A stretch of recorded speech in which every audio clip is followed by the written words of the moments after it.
Salut, cher combattant. C'est le Bernard Diomandé.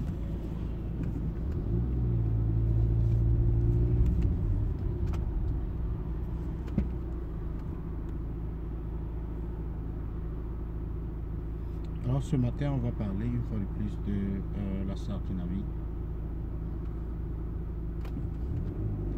On va parler une fois de plus de Monsieur Biya. Monsieur Biya, le Dieu qui a créé le Cameroun et tout ce qui y est. Et on parlera également de la campagne Free Paul Tchouta.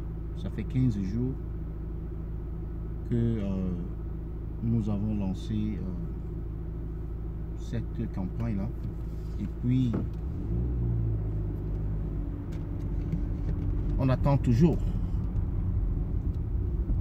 des combattants, leur contribution. On attend toujours de tous les combattants, n'est-ce pas, qu'ils puissent contribuer à cette levée des fonds. La première du genre que j'ai organisée, jusque-là, les lignes ne bougent pas. Que se passe-t-il? J'ai le droit de m'interroger. J'ai le droit de demander, n'est-ce pas, à mes compatriotes, à mes confrères, à mes camarades de lutte, qu'est-ce qui se passe? Qu'est-ce qui passe? Alors, pourquoi est-ce que vous ne réagissez pas à la levée des fonds de Paul sur le cas Paul Tchouta? J'ai envie de savoir. Oui, je le sais, il y a beaucoup de prisonniers politiques. Oui, free all arrested. Oui, free Mamadou Mota. Mais est-ce qu'on a raison pour ne pas contribuer lorsque un combattant lance une levée de fonds pour un autre combattant qui est en difficulté? Moi, je ne pense pas. Et d'ailleurs, c'est la raison pour laquelle moi, j'ai contribué. J'ai toujours été très solidaire vis-à-vis des autres combattants. C'est-à-dire, lorsqu'il y a un problème, je me suis toujours prononcé en premier. Lorsqu'un combattant est touché, que ce soit moralement ou physiquement, j'ai toujours, n'est-ce pas, été prompt à apporter mon soutien, à lui donner mon soutien. Donc, aujourd'hui, on va parler un peu du roi Biya. Le roi Biya et la reine Chantou. Chantou Joufflu, oh, Chantou Skeleton. On va parler de Chantou Nyondo, comme vous voulez. Alors, Monsieur Biya a il a commencé son projet, n'est-ce pas, de division du Cameroun depuis très longtemps. Depuis son arrivée au pouvoir. Il faut même dire qu'avant même son arrivée au pouvoir. Parce que lorsque Amadou Ahidjo posait les premiers actes concernant, n'est-ce pas, la cohabitation des deux États, l'État fédéral, n'est-ce pas, du Southern Cameroun, puis celui du Cameroun, il y avait déjà l'implication de M. Biya dans ces affaires. Et il avait même une place vraiment de qualité, une place importante dans ce qui a été décidé par Amadou Ahidjo. Et c'est pour cela d'ailleurs qu'il a continué en 82, lorsqu'il a accédé au pouvoir. Il a continué, n'est-ce pas, à disséquer, il a continué à démanteler, il a continué à détruire ces arrangements, cette union-là qui avait mis les peuples, les deux peuples, ensemble.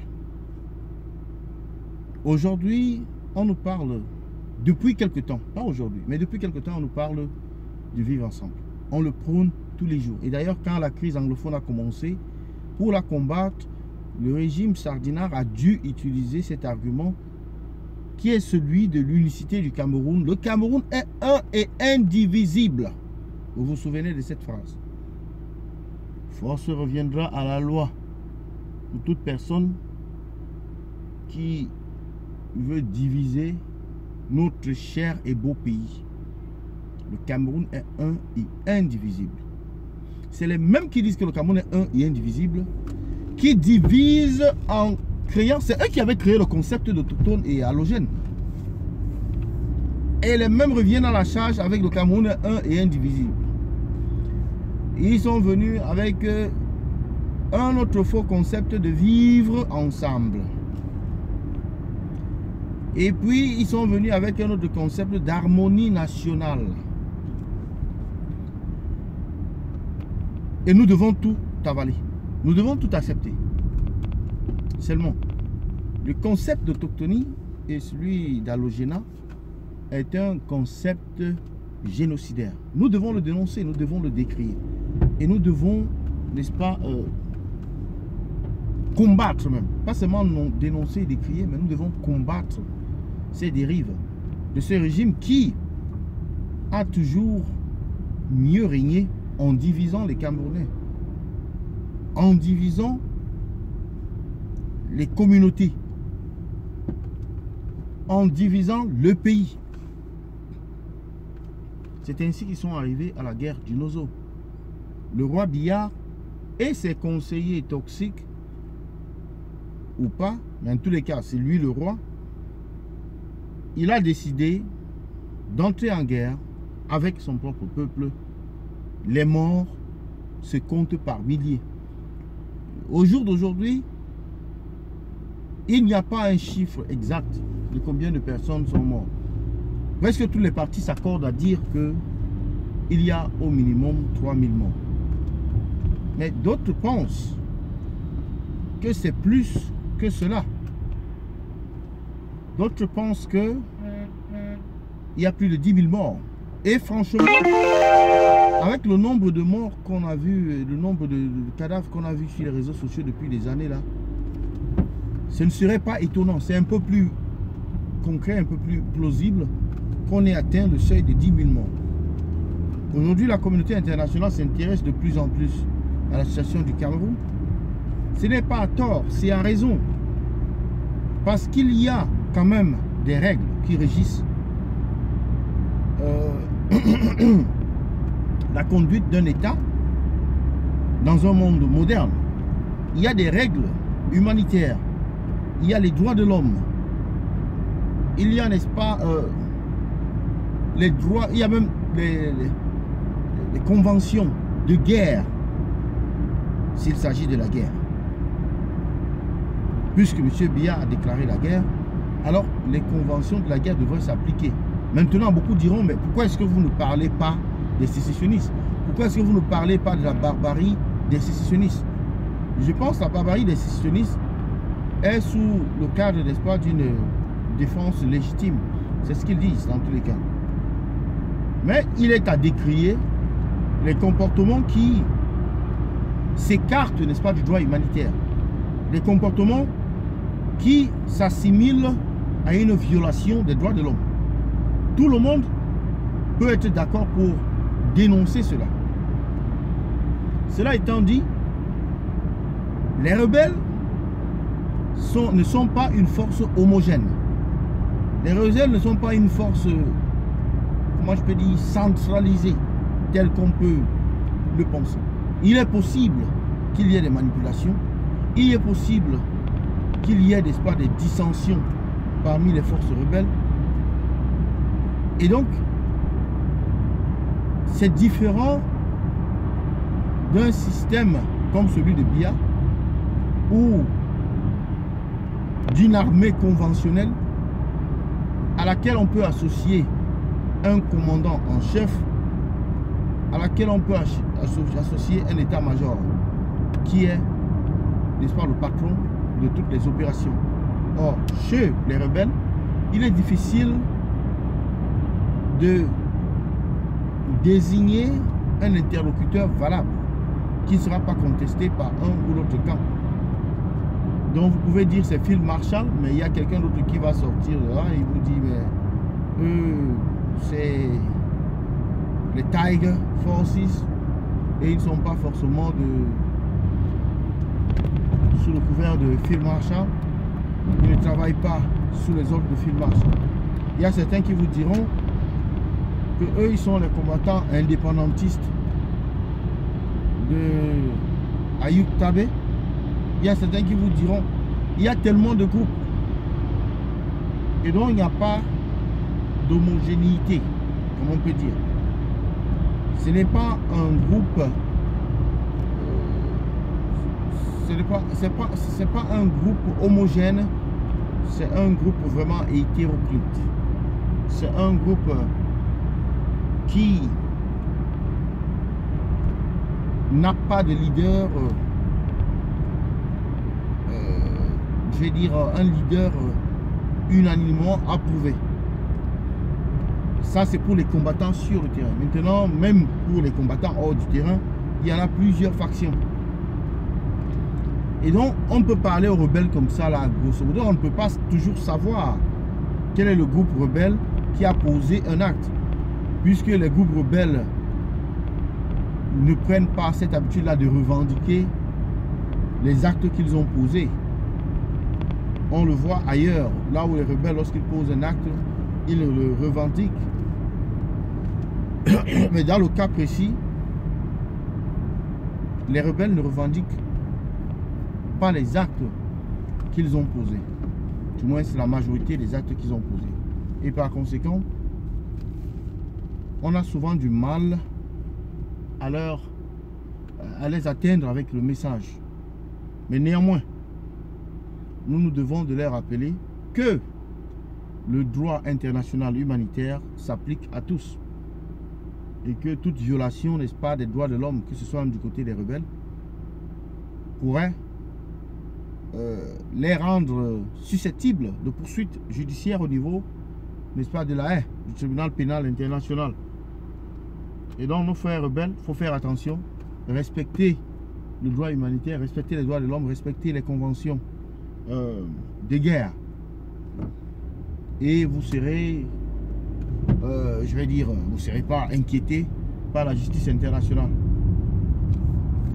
En ce qui concerne l'armée camerounaise, on note qu'il y a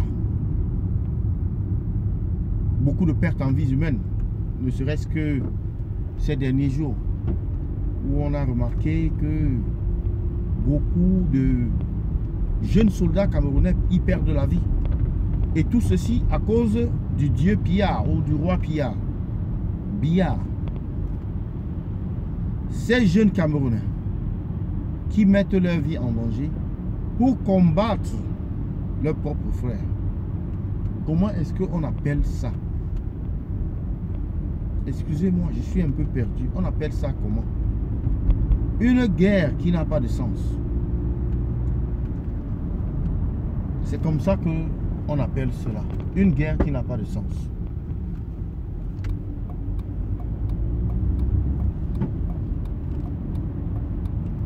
Excusez-moi un instant.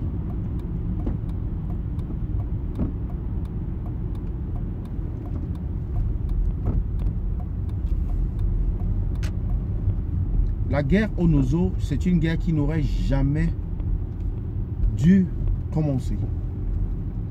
Je pense, M. Biya, s'il a un regret de tout ce qu'il a commis comme atrocité, comme crime au Cameroun, de tout ce qu'il a commis comme gaffe, je pense lui-même s'il faut se noter sur le dossier de la zone anglophone du Nozo, il doit lui-même se noter mal là-dessus. Je sais qu'ils ne sont pas toujours honnêtes avec eux-mêmes, les sardinards. Mais au moins là, ils doivent reconnaître que ça a été un échec cuisant.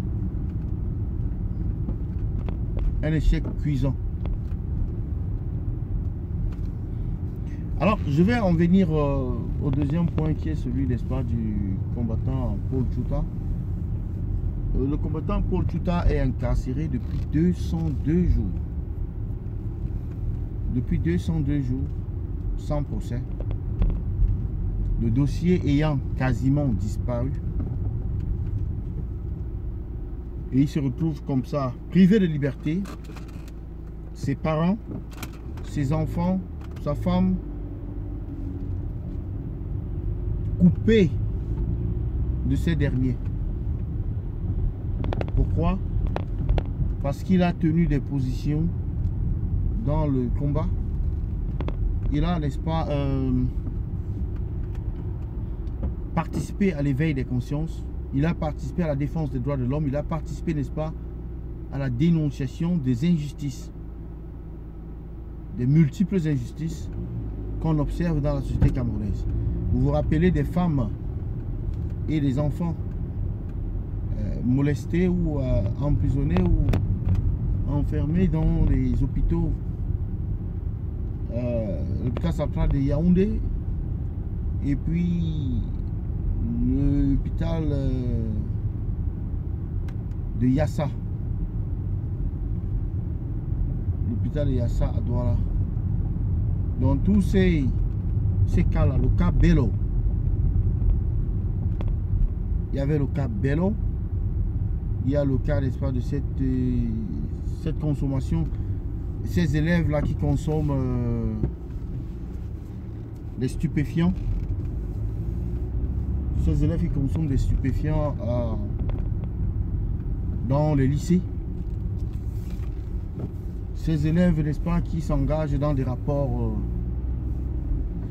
sexuels précoces dans les établissements, consommation d'alcool.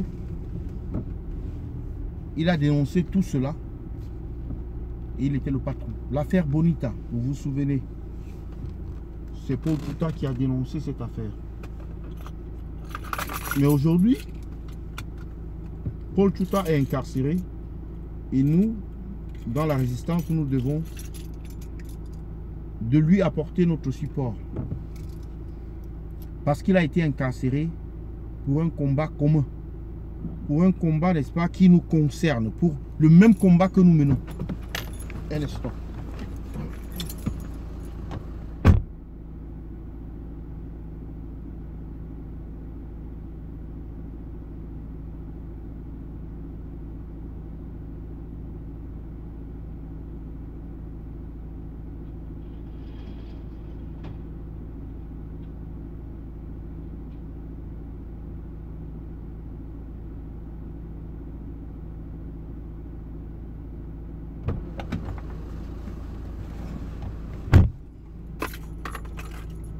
Excusez.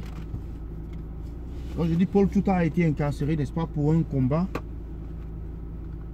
qui est le nôtre, le combat que nous menons. Moi, je me considère comme un enfant de Paul Tchouta, ou alors un élève de Paul Tchouta. Je n'ai même pas le 10e. Je n'ai même pas accompli le 10e de ce qu'il a fait comme travail d'éveil des consciences, comme dénonciation, comme lutte, n'est-ce pas, pour la justice.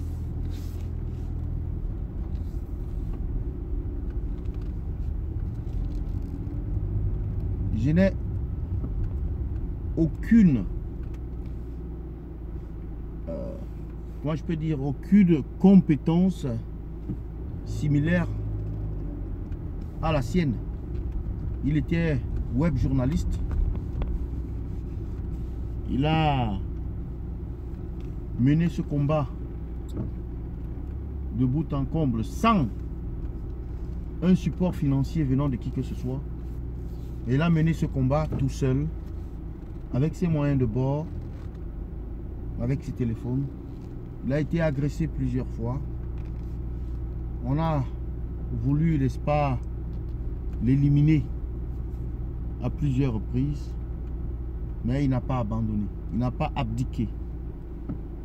Il a continué, n'est-ce pas, le combat. Il a continué le combat. Il s'est battu, même sans armes, pour que ce combat puisse aboutir. Et aujourd'hui,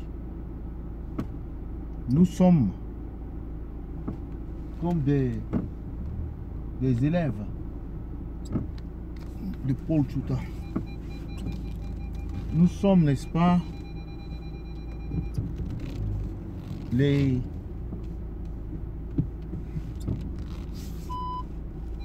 les graduates de l'université Paul Tchouta, si on pouvait appeler ça ainsi.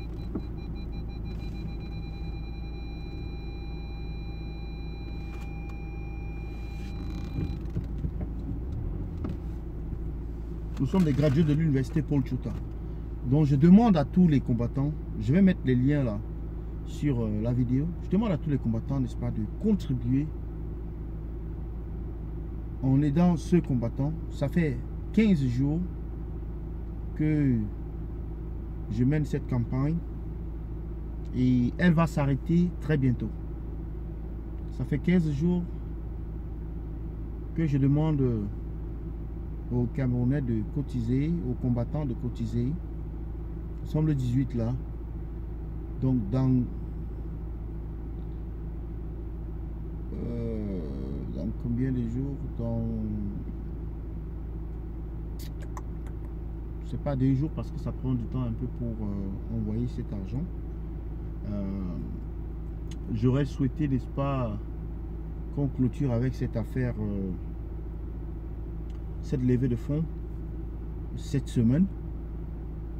Mais il faudrait qu'on arrive le seuil au moins de 500 livres. Nous sommes à peine 300 livres de levée de fonds. 300 livres.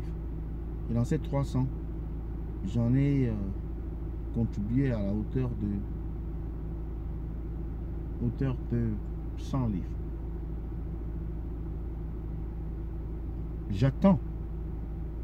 Et j'en appelle là à la bonne volonté, à la solidarité de tous les combattants ici pour qu'ils puissent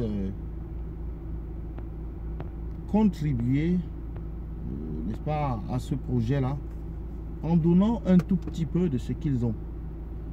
Ce n'est pas beaucoup, vous n'avez pas besoin d'avoir des millions, vous n'avez pas besoin de donner des millions. Qu'ils contribuent un tout petit peu.